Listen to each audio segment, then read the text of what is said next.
champions of baseball. The Philadelphia Eagles are Super Bowl champions. Eagles fans everywhere, this is for you. Now entering the game for Philly Pressbox Radio, Bill Furman and Jim Chet Chesko.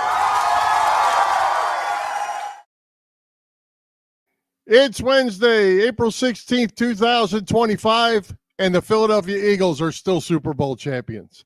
Welcome to the Philly Pressbox Radio Roundtable, brought to you by the Irish Rover Station House in Langhorne, PA, Cavs, Philly Tailgates, and the STT Sports Network.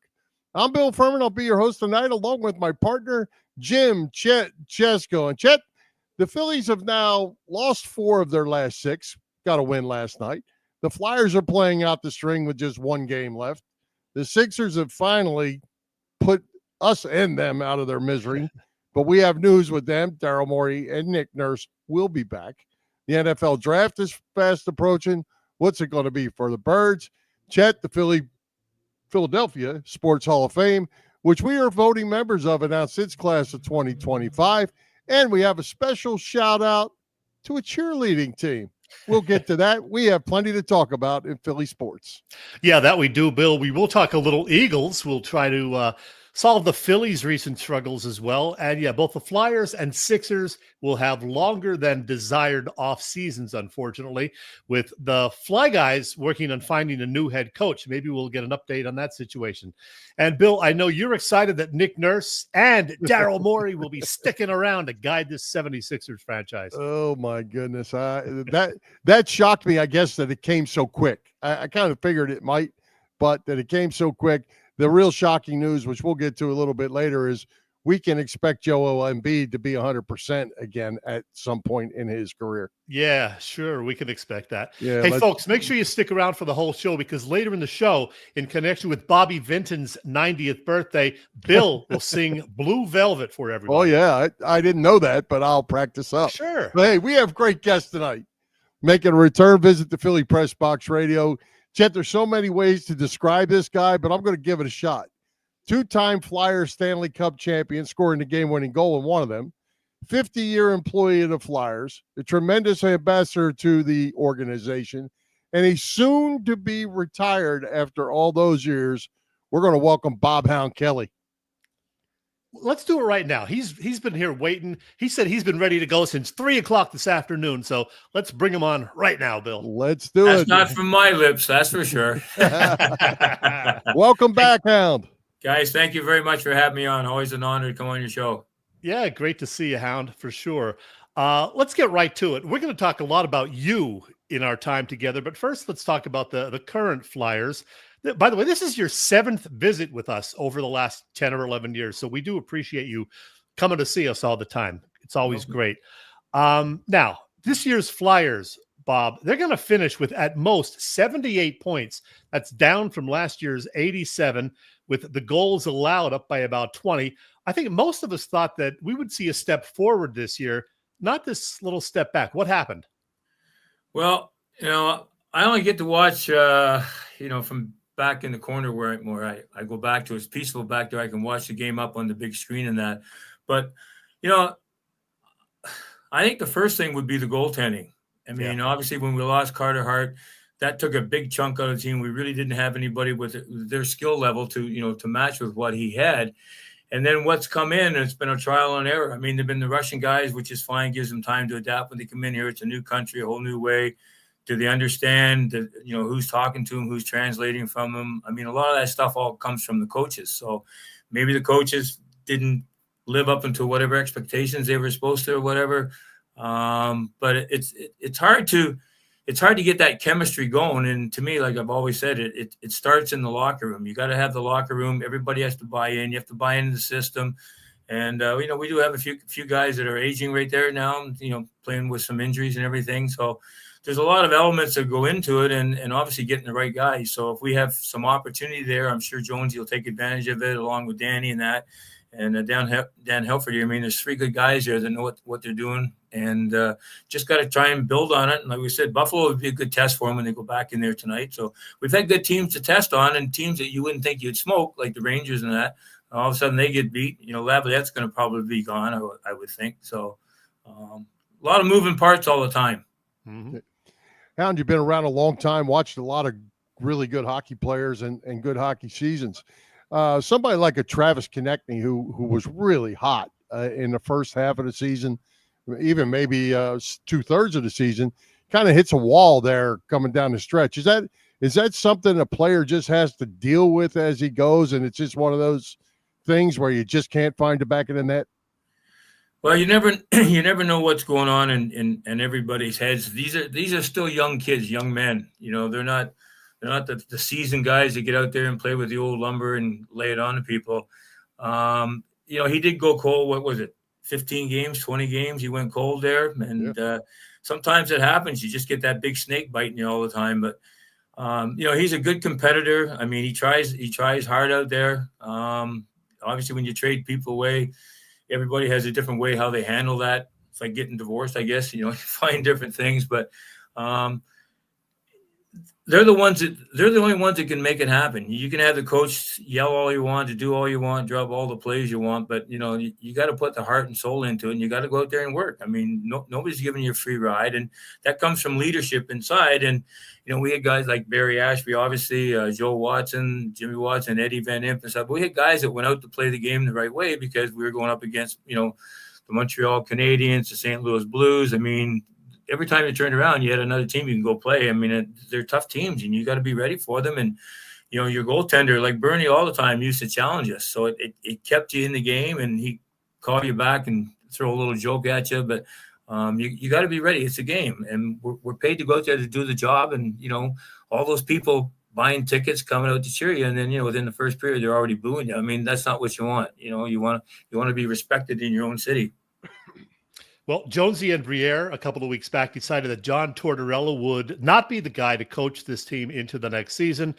Is interim coach Brad Shaw going to be seriously considered for the permanent gig, or will they go in another direction with the next coach, do you think?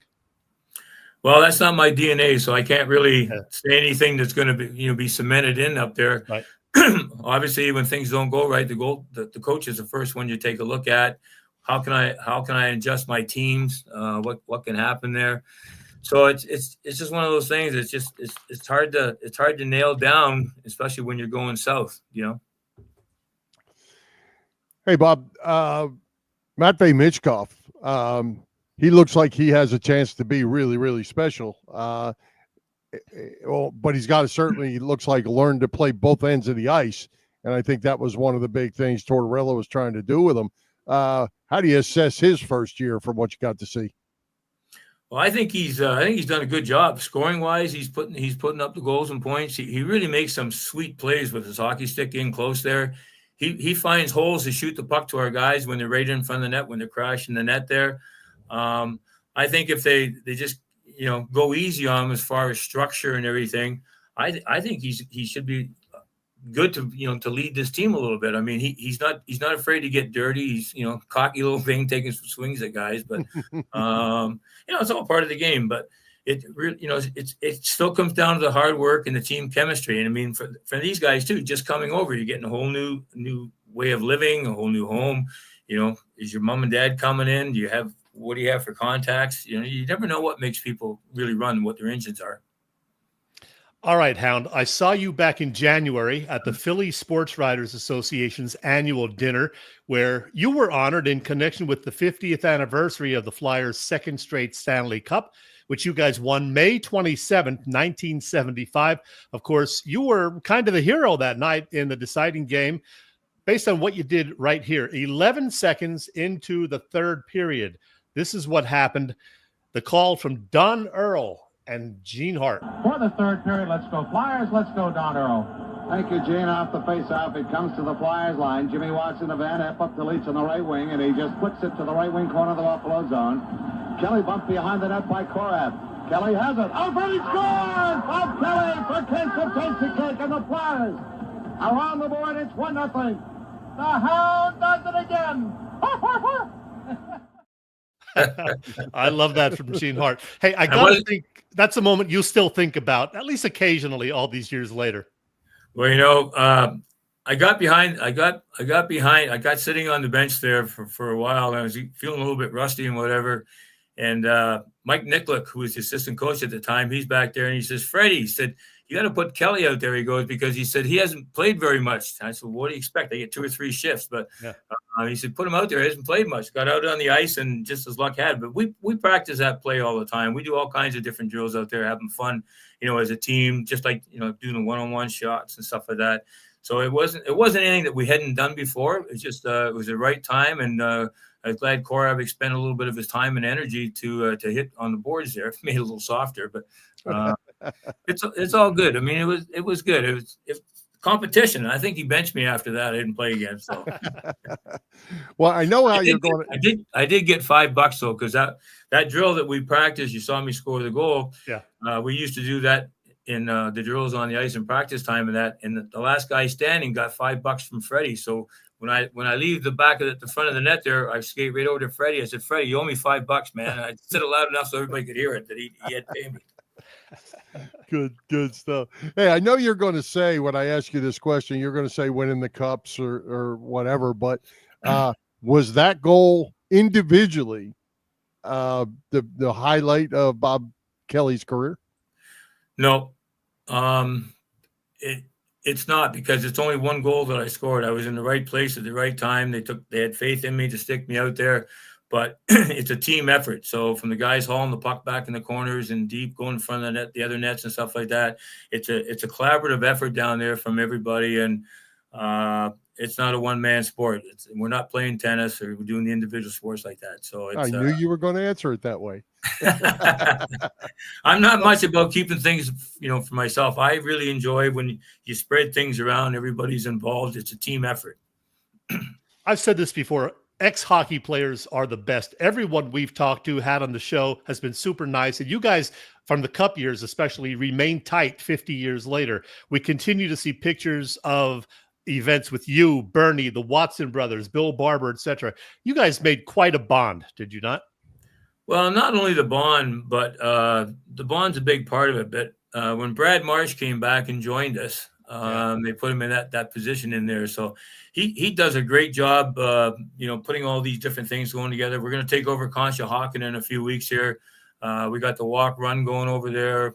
There's a pickleball going, and then we have our golf outing. So we have 3 events in 3 days going up there, and people can pay and join. It's online and everything, but it's just the idea of all the stuff that we do. We reach out. Cindy Stutman, outstanding job with Flyers charities there. The amount of places that we go, the rehabbing of the rinks all over Pennsylvania and Jersey and stuff like that. I mean, she puts together a lot of great deals that we go out there and we can take care of the public out there that needs some help.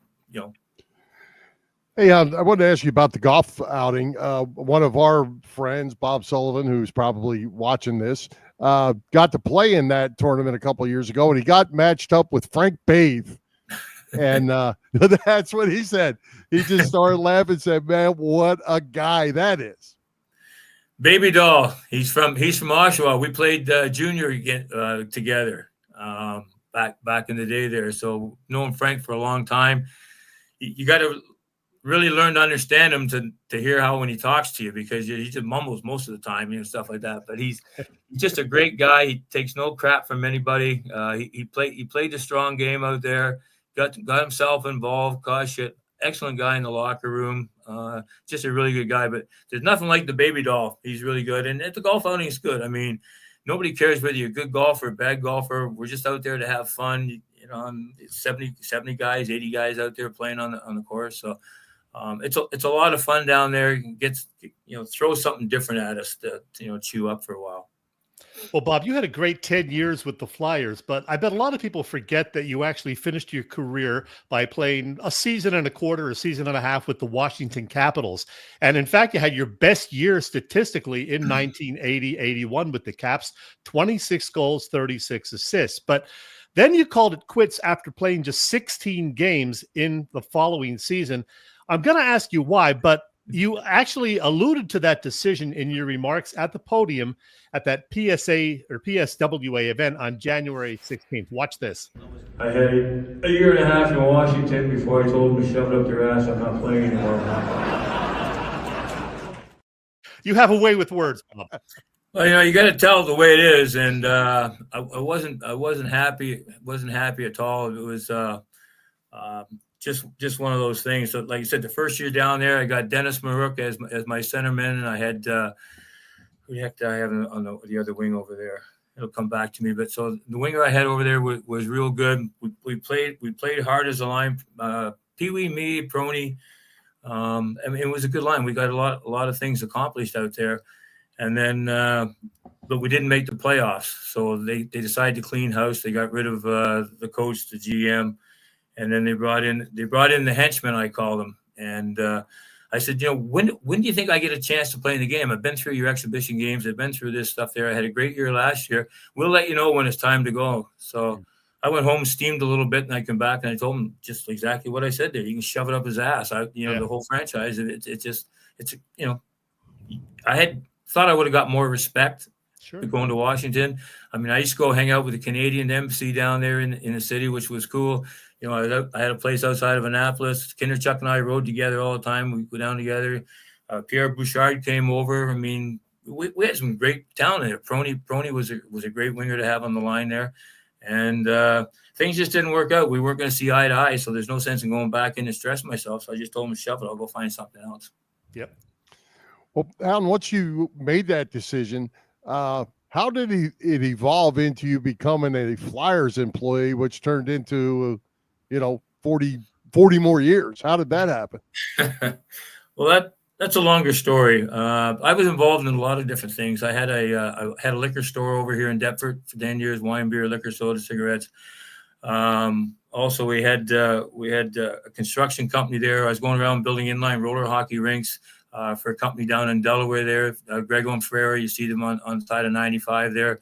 So got involved putting the rinks together. We did I think 3 rinks down there. We did put the sport court floor down before it was even, kind of sort of really invented down there. So I had lots of things going on. And then I got talking to some different people, and they said, why don't you come back and get involved in the roller hockey? So I got Frank Bialolos involved in the roller hockey. And it worked out well till the first game, and he just destroyed a guy. So yeah. Next day, I'm driving down 95, heading to Delaware again. My phone rings, and it's Jay Snyder, and I love the Snyders dearly. And he goes, all right, so what went wrong? And he started quizzing me. I said, look, Frank just came a little bit unglued. He dropped the guy, and that's it. We move on. It's over with. It's done. Well, you guys you're not the old Broad Street bullies anymore. So I said, no. I said, well, I think we're done. We're finishing up right now. So kind of how it ended up. But I had a few businesses. We also had the showcase store. Jaworski had the one over in Deptford, and I had the one in Echelon Mall there. So I've done some different things, everything, and then got a chance to come back doing the hockey stuff. Well, we've always heard what a terrific leader Bobby Clarke was. We watched him on the ice for 15 years as a Flyer. What made Clarkie such a great leader? I think just because he came from a work ethic background. I mean, his dad used to go down the mines all the time, and Clark used to be there and, appreciate how much and how hard his dad worked, to make a living, to get everybody to come through and everything. As a family, you're trying to support, but you're supposed to at the head of the household. And he was just nonstop. I mean, he worked all the time. He didn't let things get in his way. He had his own way of handling and battling with the diabetes. He was always there for you. He'd be the first one there. We go sit at Rexy's and have a few beers, and if you're not looking at him all the time, he'd always drop his teeth into your drink glass, and it gets lost in the ice so we make him smile all the time. And, Coachy had a bunch of tricks he used to do with people in the bar too. So I mean, we just had fun. We bonded together with each other. We hung together because, I mean, we come into town as Flyers, but nobody really knows who we were at the time. So it was, and I said, with Mr. Snyder leading the way and Keith Allen down there, Lauren Hart singing. I mean, we just had a great group. Lou Nolan there. I mean, one time I was skating around in the Spectrum before they put glass in front of Lou Nolan there in the penalty boxes. Mm-hmm. And I'd skate around, Louie, gonna send you a present today. And he looked at me and laughed, no, Hound, no, just kidding, you, Louis. So about the third game in, I said, Louis, gonna send you a present. And I drilled this guy on the other team, and he flies into Lou, and all the lights are going, the scoreboard's going crazy. Snyder's yelling from the box up there at us and stuff. I said, not my fault. The guy fell in there. We have lots of stories. We live on stories. Yeah. And they're all good. They're good. Hey, I have a question for you. I've been thinking about that for a long time, and it came back up when the United States played Canada and the Tkachuk brothers. They went at it at 9 seconds and had all them fights. Back in the day, definitely different game back then as far as liking people and not liking people. Did you guys have pre-planned fights before you went out, or was just every night, whatever happens, we're going to go? I never had a pre-planned fight.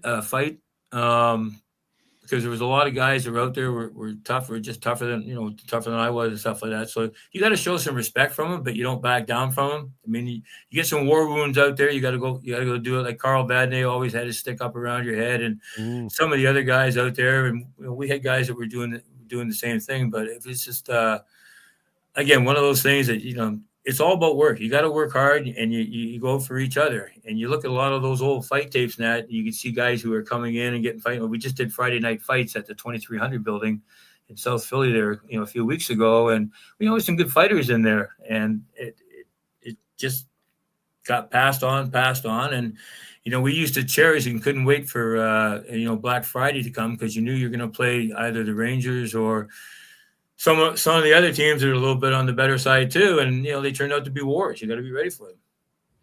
Well, Hound, you worked for the Flyers organization for most of the last 4 decades as an ambassador, but you made it known a few weeks ago that you would be retiring at the end of the season, technically in June, as you told us beforehand. And the organization threw you a little party at a home game in late March and made note of your decision during the TV broadcast. So here's Jim Jackson. Lots of love and appreciation being shown for this man. Bob the Hound Kelly, 10 years a player for the Flyers. Lots of fights, lots of hits, and a Stanley Cup winning goal. There it is against the Sabres back in 1975. Bob Kelly, a great playing career. Then, for decades, he has been an ambassador in the Community Relations Department. There he is with his crew. Today, getting all kinds of adulation, a great ovation from the crowd here. Bob Kelly retiring after a great career at season's end. I'm guessing that was a festive day, Bob. You know what? I don't like bringing attention to myself. I like to just go about my business, do stuff, and I'm part of the fabric of what we do off the ice, on the ice, who we do, and who you hang with and stuff like that. And I was just totally overwhelmed with everything. I mean, attention to detail, sending them. I mean, Rob Bear was outstanding, putting things together. They were back and forth with my family behind my back without me knowing it. And they had me all mapped out where I was going, what I was doing. And I was from the bottom of the building to the top of the building doing interviews. That's not me. I don't really enjoy that part. I just enjoy being Bob, if you want to put it that way. But it was just a tremendous outpouring. Everybody made the speeches. Rob captured all the speeches for me in-house that we did, privately downstairs and all that. And the tributes and all that were way beyond my expectations. I didn't expect that. We've never had that. I'm from a small town. We worked the farms all the time. So it was, I guess, bittersweet, but they did get me on the one thing, because they said, he's going to look, he'll jump in there, he'll do something, he'll look at whatever it is. So I had the lady down there with me. She was the brigadier general. And so she's down there.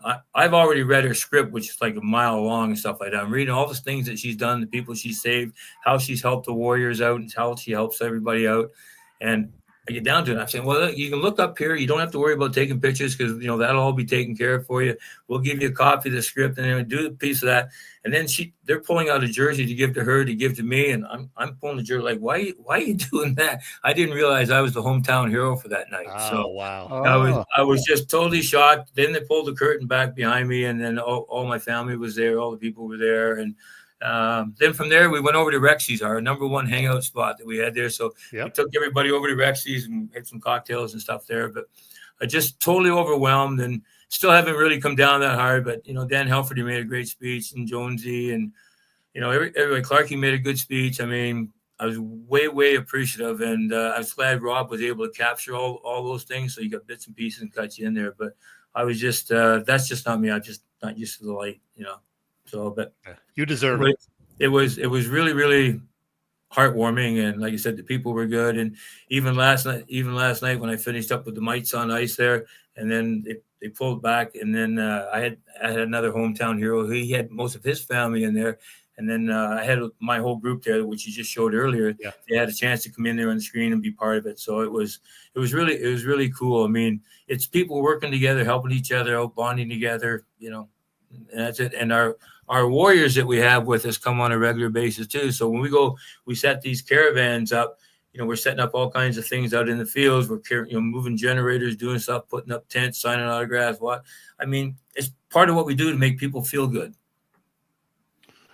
Well, you mentioned a couple things before we go. You mentioned a couple things about some activities you have coming up. Anything else you want to put out there with if you have dates and times, or just things people can keep their eye out and come visit with you guys?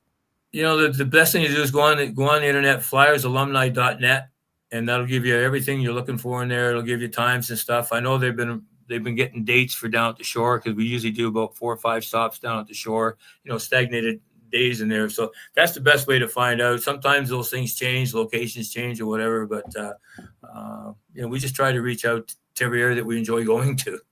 There you go. Well, Al, we certainly appreciate you taking the time to do this again. As Chet said, 7 years we've been doing this, and 7 times, and we certainly appreciate you taking the time to join us.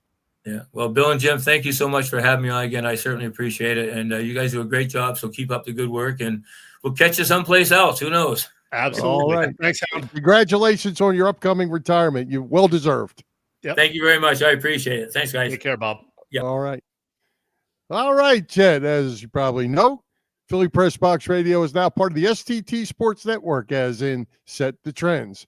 That's a network set up by our pal, Phil Stiefel, host of the terrific Trending in the AM show that you can find every weekday morning on the STT Sports Network YouTube channel. Check out Phil. Be sure to subscribe to the channel. Phil's show is on there, and so is ours. Yep. You can find Philly Pressbox Radio there, in addition to on our own YouTube channel and on our Facebook page. Again, it's the STT Sports Network, setting the trends for what sports talk should be. Hey, Chet. Yeah. Spring is about sooner or later, spring is going to turn up to summer there in your area, if it doesn't snow again. But what's going on over at the Irish Rover Station House? Well, always a good time at the Irish Rover Station House in Langhorne, Pennsylvania. You know by now that the Rover always has 24 beers on tap, served up by the Rover's terrific bartenders, and a full menu of delicious food choices. The weekly staples include, Tuesday, a meatloaf dinner for $11.95. Wednesdays are not only trivia nights, but a night you can get a prime rib dinner for $19.95. And the Rover's signature martini, just $5. Wow. Thursdays at the Rover, they bring a couple of things. They bring a $5 Stella pour in the evening, and they have those killer burgers to choose from every Thursday as well. Now, check out this event on your screen right now. April 26th, it is another paint and sip event at the Rover, which pretty much always sells out. So if you're interested, get your tickets right now for that event. The Irish Rover Station House is on Bellevue Avenue in Langhorne, and you can find them on the web at IrishRoverStationHouse.com.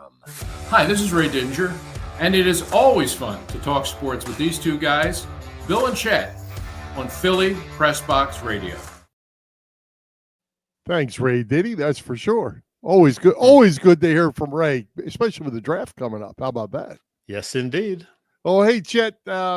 We mentioned the Sixers in the lead. The misery is over for that disastrous season for both the fans and the team, I'm sure. But the news comes that Daryl Morey and Nick Nurse will both be back. Joel Embiid's going to be 100%. You buying it, or are we just getting sucked in more to this process nonsense? I don't even think they believe it anymore, Bill. And I don't think Josh Harris, the owner, cares. He just lets them go. Daryl Morey says, hey, Nick and I are coming back next year. Josh says, okay, fine. I really don't think he cares anymore about the product. That's got to be the case. Because if he did, he would have cut ties with the de facto GM, Daryl Morey, at the very least. Now, to his credit, Morey did at least apologize, I guess. Here's Daryl Morey speaking Sunday after the final game of the year. We really feel for the fans who put their heart and soul into this team, and we know we've let you down. Ownership gave us the resources to make aggressive moves this offseason to put a championship roster around Joel and Tyrese.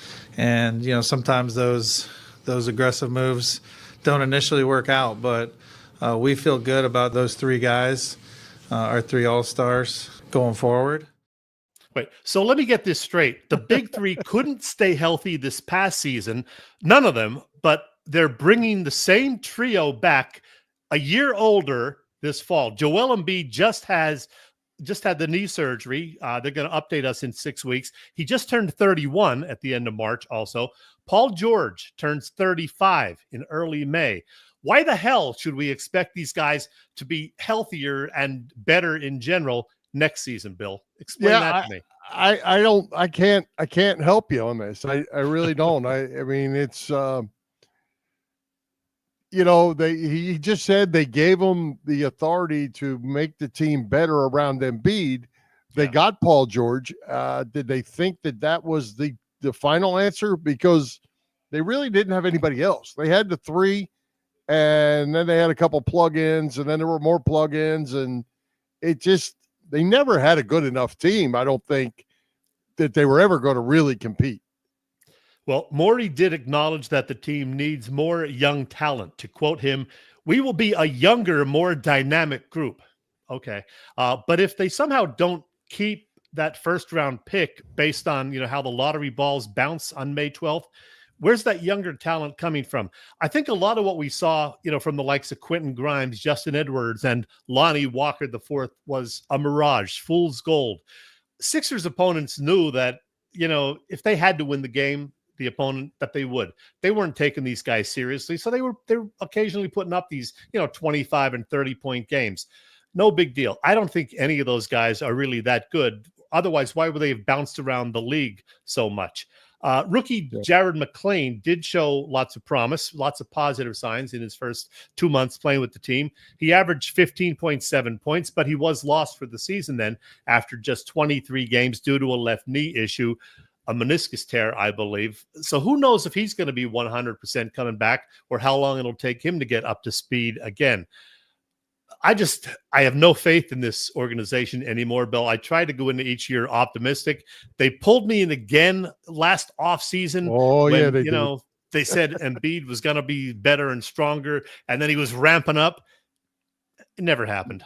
Well, I think philosophically, and I said this how many years ago? 3, 4, that everything was built around Embiid. Yeah. And then when he went out, they had nothing left. And I think until they get the mindset that Embiid is going to just be a player, he's not going to be the player that everything revolves around, they're not going to win anything. Because, as I said, however many years ago, he does not seem to make the people around him better. And until they keep, when he doesn't want to get in the paint ever, he wants to go out and try to shoot threes and be that guy. They're not going to win that way. And I think until he decides he wants to be a team player, and they want to, and that maybe that's not on him. They build the system around a team concept and not around him. I don't think they're going to be successful, and neither is he. Yeah, I can't support him anymore. I've always stuck up for him. I think he does want to win, but I don't know if he does enough to make that happen. And a lot of the injuries, I can't blame him. It's just kind of bad luck in a lot of cases, taking the elbow to the face and getting the Bell's palsy and everything. That's certainly not on him, but he's just not in good enough shape otherwise. And sometimes it doesn't seem like he's working hard enough. Bill, are you familiar with the show Dirty Jobs? Mike Rowe hosts it. Yes. A dirty job right now is being a salesperson for the Philadelphia 76ers. Can you imagine, calling people on the phone and trying to sell them season tickets to this franchise after what we just witnessed? Yeah, well, a kid Joe has a comment for you. You drank the Kool-Aid. I drank the Kool-Aid. Now I've expunged all of it from my system. No, I think it was interesting, and I know you saw this. I put that post up the other day on Facebook about them keeping Morey and Nurse, and the response to that post is basically nothing. Couple, 3 or 4 people put angry, stupid faces, and a handful people of don't people care anymore. said, they don't care. And back to your point about trying to sell tickets, they think they had problems at the end of last year. Those tickets were bought in advance. Now people have their money back in their pocket. They're not spending money on that team, and they're going to have an empty arena unless they happen to get the number 1 lottery ball. Yeah, May 12th is a big night for the Sixers organization because that's when we'll find out if they get to keep, a top 6 pick in the draft, or if they lose it to Oklahoma City and don't have a first-round pick, which would be just dreadful. So that is a big night for them. And then, what they do this offseason, draft night in June and, any other free agent moves or whatever, boy, a lot is riding on Daryl Morey because, we're going to know by November 1st, 2 weeks into the season or whatever, if this team is going to be any good at all. And, if Embiid and Paul George can stay healthy for a little while, they might fool some people. But what are the odds of that happening based on history? Come on. Yeah, well, they're not going to fool anybody, I don't think, because first of all, they got to get people back to want to care. And if they come out in the first few weeks and stink it up and B doesn't play, blah, blah, blah, they're going for the year. Nobody will pay any attention to them. We both said they don't care, the fans, and that's worse than people bashing the team and being angry, because when you have that anger and you say things, at least you're getting talked about and these people care. But right now, people just don't give a crap anymore. Yep. All right, let's move on from that miserable conversation. All right, let's talk about the Phillies. Speaking of trying to be miserable and maybe even bashing a little bit, who knows? But they're playing inconsistent baseball. They did get a win last night against future Hall of Famer Justin Verlander. Turn around, they're losing tonight. They lost series in both Atlanta and St. Louis since we were together last week. Zach Wheeler's struggling a bit. The bats are inconsistent. Speaking of Karen, the Philly faithful care about Bohm and Marsh because they're booing them like they care. Those guys are struggling. Any early season thoughts? It's a long season. Well, I think we're overreacting a little bit. And when I say we, I mean, we as Phillies fans. They did get a much needed win Tuesday night. As you said, they're losing so far tonight. But last night, Bohm did get the go-ahead RBI hit. He has looked better at the plate of late. Harper got a 2-run wind-aided homer that made it 6-3. They hung on for the victory. They needed that win badly. Brad Marsh still in a long over, but he did have a couple of good at-bats last night, including a sac fly. It's evident they don't have a lot of faith in Johan Rojas much anymore. Otherwise, he'd be out there more with the way Marsh has struggled. I wouldn't be shocked to see at some point a call-up of Justin Crawford from AAA Lehigh Valley, although he started off like a man on fire, but then he's dipped a bit lately. He's down to 254, and he has yet to homer in 14 games. So he may not be ready. I don't know. One thing that concerns me a little bit, both Zach Wheeler and Aaron Nola have not looked like the 1 and 2 that we've gotten from them in years past. Wheeler did not look himself the last 2 games. Nola is getting hit around once again tonight.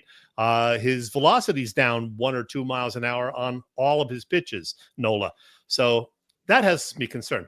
You want a positive, though? Here's one. Jordan Romano, a key piece in the bullpen, has looked much better the last couple of times out. So that is good. Matt Strom has looked better as well. So there's that.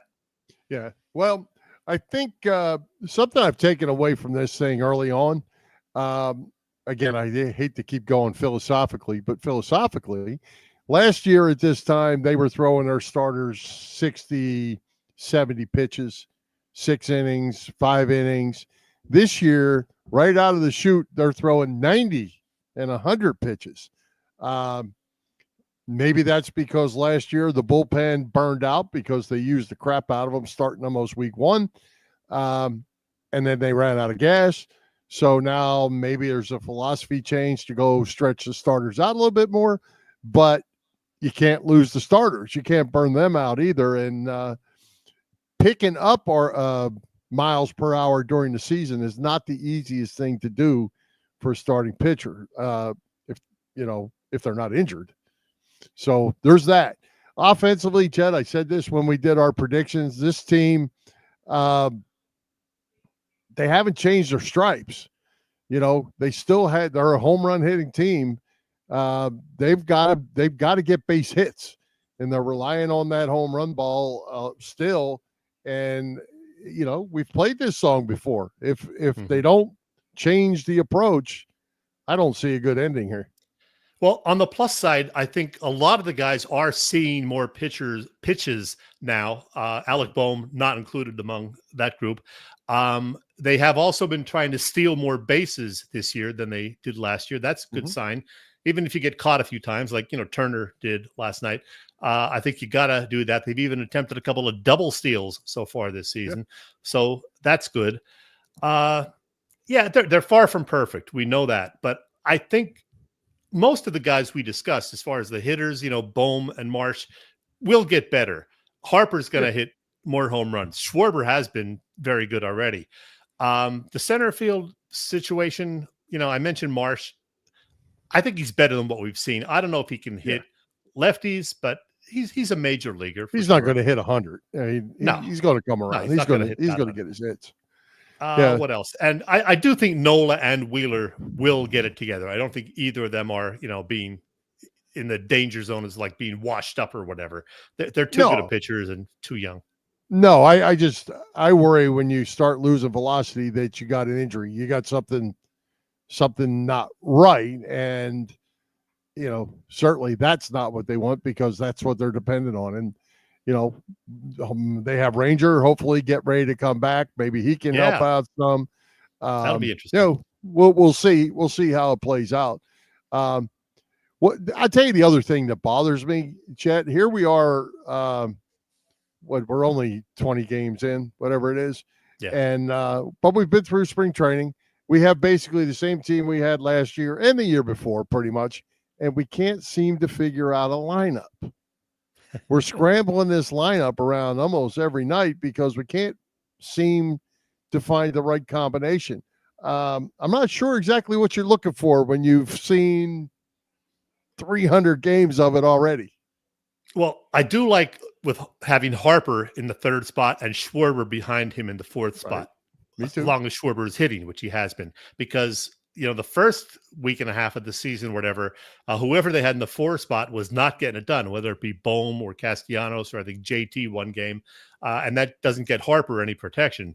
So they're just throwing curveball after curveball at Harper, and he has struggled from time to time. But now with Schwarber in the cleanup spot, Harper's getting a little bit more to hit. So I do like that. I do think they got to decide, though, if they're going to go with Turner at the top or Bryson Stott at the top. They've kind of mixed that up quite a bit. Yeah. Well, I think they're going to give Stott every opportunity to be that guy. And I kind of like it. I kind of like him getting that chance. Hope it works out because I think he could be good up there. He can run the bases. So can Turner. And then, like you say, you have Harper, follow that with Harper, Schwarber, and Castellanos. Get some guys on base, move some runners. That's the kind of baseball I want to see, and I think that's what it's going to take for them to get to the playoffs even. Yeah. Before we move on, nice to see Ferguson Jenkins at the ballpark the other night. The former Phillies and Cubs hurler, now 82 years old, threw out the first pitch on Jackie Robinson Day, and that was pretty cool. So I have to ask you, since you brought that up, I didn't know you were going to bring that up. Why is it cool? Ferguson Jenkins is not a Philly. He's part of the top 1 or 2 worst trades in Philly history. He has nothing to do with the Phillies. Why? I was curious. As to why they did it. Why wasn't he at Wrigley Field? Well, Yeah, that's a better question. I did find that kind of curious, but I mean, it was a nice interview. Him. That was a nice interview with him. It was, but I'm like, T-Mac why? did, yeah. Why is he here? That was odd. But he did start his career with the Phillies. Yeah, they should not have traded him. What was that? The Bob Buell trade or Larry Bob Jackson? Buell and Larry Jackson. Wow. Yeah. I pulled that out of my whatever. Yeah. Not a good trade. Not a good trade. But I always liked him even when he was pitching for the Cubs. Good pitcher and seemed like a decent guy. It was good to see him. Move on. We might have got Adolfo Phillips in that trade too. Oh, yeah. If my memory serves me right. All right, let's get off of that too. Hey, let's get on to this. What a better way to spend the summer of Phillies baseball and tailgating with the best tailgaters in Philadelphia. Bob Cavanaugh and the gang of Cavs Philly Tailgates. Yeah, Bill, Cavs Philly Tailgates has been cooking up a terrific catering business for some 35 years. Known best for their tailgate parties, Cavs is a 3-time winner of Philly Tailgate's Jack Daniels Great American Tailgate Party Contest and a past winner of the Philly Daily News Tailgate Award. Cavs does corporate events, parties, you name it. But Cav hosts tailgates before all Eagles games outside the link. That's what they're best known for.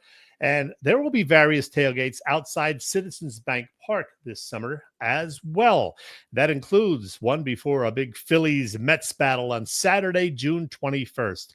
Get details on all upcoming events at Cav's website, phillytailgates.com.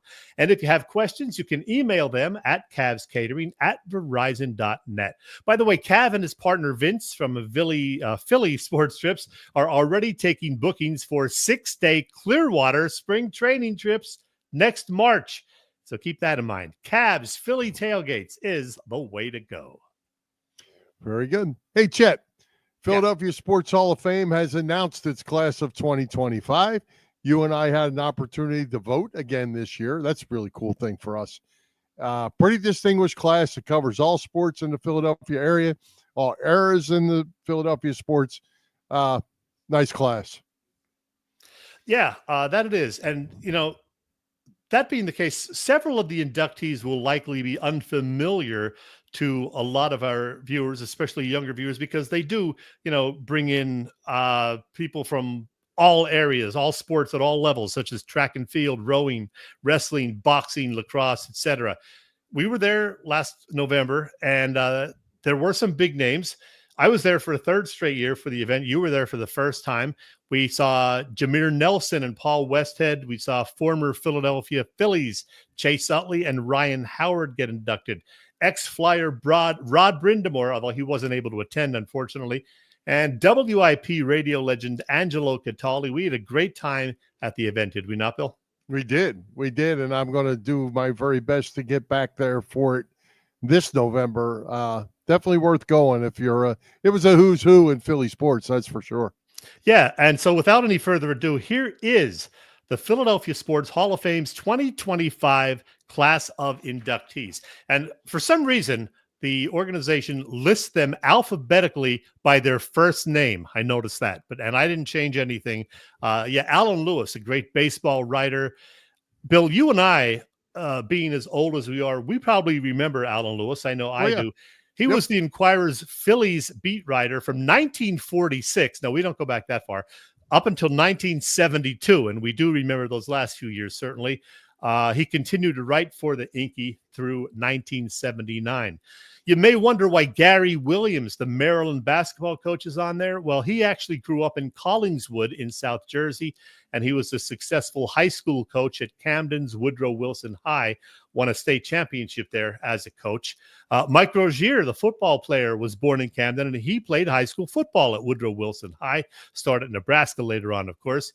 And who of our age, Bill, doesn't remember Mendy Rudolph, the legendary NBA referee through 1975, from the early 50s till 75. He was born and raised in Philly, and he is also in the Basketball Hall of Fame, incidentally, one of the very few officials to be honored. So pretty good class. And, Paul Holmgren, Homer, is going in, and Clyde Simmons, the former Eagles defensive end, going in as well. And Dick Girardi. Dick Girardi, another great writer, yeah. So I have to tell you two stories really quick. Mike Rozier, I've actually become friends with Mike Rozier over the years. So looking forward to see Mike. But there's a name on there, Chet, Yeah. that I have been trying to piece together.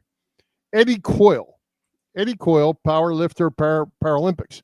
Somewhere along the line, Eddie Coyle, I want to say, was also a substitute teacher at Collingdale High around the time Kevin Riley was there. Really? He's a graduate of Bonner, Monsignor Bonner, Delaware County kid. And as I recall, and I asked one of my old friends who lives in California, I said, am I losing my mind here, or was he at school when we were at school? And he said, yeah, I think he was. So I got to do a little research to find that out. But I believe Eddie Coyle was also a teacher, substitute teacher at Collingdale High around Kevin doesn't remember him, so it wasn't exactly that time, but in that era when we had a lot of those athletes that were teachers at our school. So I'm looking forward to meeting Eddie again or seeing him again. And in the meantime, I got some homework to do on Eddie Coyle.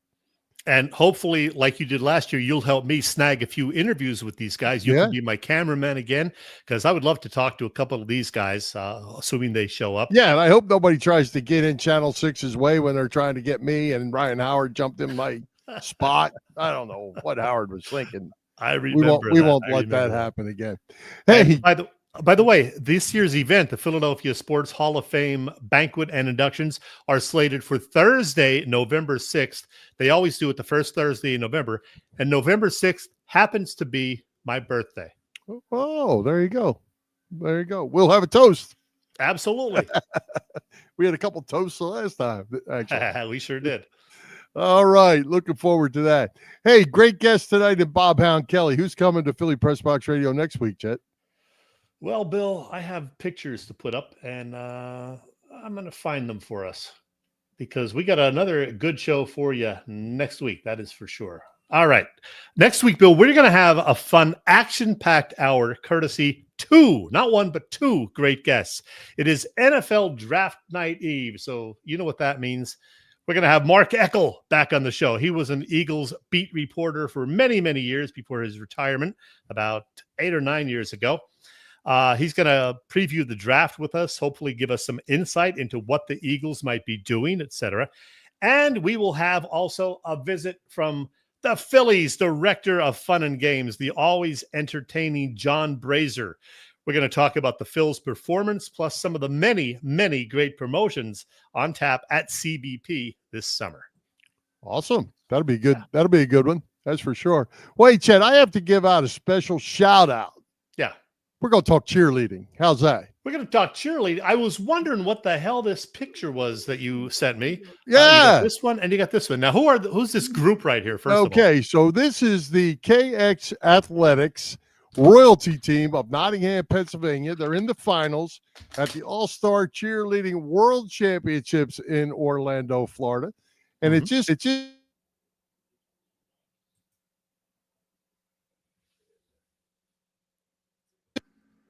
there you go. I'm back. Happens to be my granddaughters, both of them.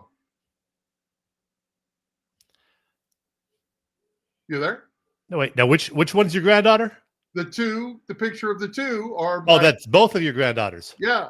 So they are competing, Lennox and Ani, and they are competing in the World Championships here in Orlando. And we wanted to give them a shout out to the KX Athletics royalty team of Nottingham, Pennsylvania. That is awesome. Luck, wishing them the best of luck for sure. Absolutely. Got to give the girls a plug, right? Absolutely. All Bill, right. do we have time to talk a little Eagles for a few minutes? Sure, let's do it. I heard Mike Mayock on WIP today. He was talking about some guys the Eagles might be interested in. We have Malaki Starks of Georgia. He's a safety. The Eagles would have to move up to get him. He mentioned edge rusher Mike Green. How about defensive lineman Walter Nolan? You like any of those guys? Yeah, actually, Mike Green's been getting a lot of publicity down around the bottom of that first round. Yeah, early second round. Absolutely. And he was talking about tight ends also. Now, Tyler Warren, of course, of Penn State will be long gone. They expect him to go somewhere between like 5 and 15. And then the other one that could fall to the latter part of the first round is Colston Loveland. That's a tight end from Michigan, right? I believe so. Let me see. Yeah, if he's my not. He's notes not say making that. it to 32. Yeah, either. tight end from Michigan. Yeah, he's not making it to 32. Yeah. Now, if the Eagles wanted a tight end a little bit later, the next couple of tight ends likely to be taken either in the late second or sometime in the third round. Mason Taylor, that is Jason Taylor's son. He's from LSU. And Elijah Arroyo of Miami. So they're the next two tight ends likely to be drafted. Yeah, I saw Mel Kiper, I guess, put out his final mock draft today. Yeah. And I didn't write all the names down, but surprisingly, all three were defense. The first round pick was an edge from Alabama. The second round pick was a safety from Penn State. And the third round pick was a defensive tackle from, I forget. Anyway, but I was surprised that his thoughts, all three going defense. Yeah, and I heard some other people say that this is not one of the best draft classes ever, not even close. Weak quarterback class. And somebody said that maybe 2/3 of the first 32 really should only be first-round picks. Yeah. So not a real deep draft overall. Yeah, I think it could really make it an interesting draft too, because like you say, the quarterback class is not very good. And I think because you're not going to see that run of quarterbacks, they're not going to pick them just to pick them. You know, it looks like Cam Ward is definitely going to go first. I'm not sure that's a great idea for Tennessee, but they're going to take him.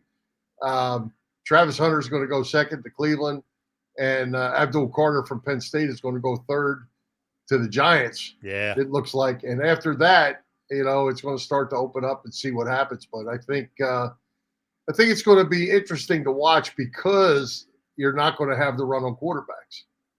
Right.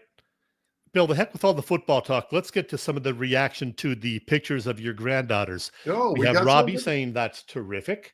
We have Jane saying adorable. No, she might have been talking about you on that one. Oh, yeah. Could have been.